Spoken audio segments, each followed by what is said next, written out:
Taran! Ayan, Merry Christmas to everyone again. Nandito po kami. So ngayon itong Pasko namin is kasi wala kaming handa o hindi kami nakipag-Christmas dahil may pasok ako ng umaga. Maaga kasi yung pasok namin. So hindi kami lumabas.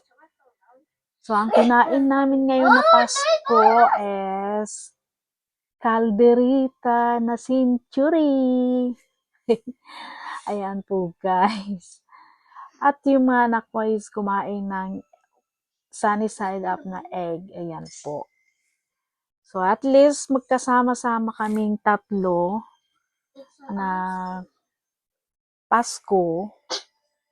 So ayan po guys.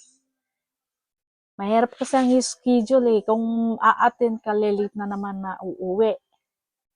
Mapupuyat na naman ako. Tapos pagdating sa trabaho, antok na antok. Buti kung walang pasok kinaumagahan, okay na sana.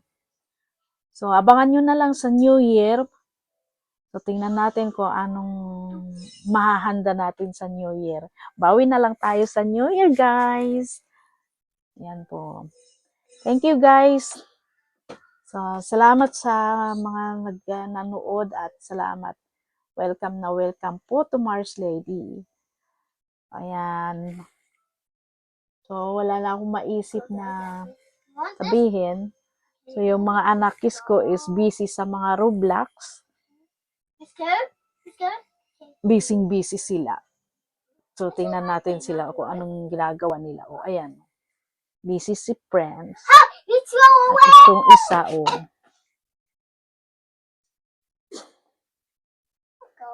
ayan.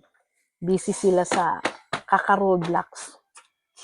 So, ngayon pa, mamaya na lang, 8 o'clock. So, matutulog na. So, good night and Merry Christmas again. So, at least, ang Pasko natin ay solved, nakakain. At least, nagpapasalamat kay Lord na laging healthy kami at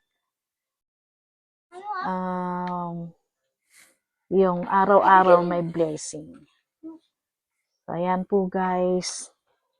Thank you so much po guys. Sa mga hindi pa naka-subscribe, paki-subscribe naman kay Mars Lady. Thank you. Bye.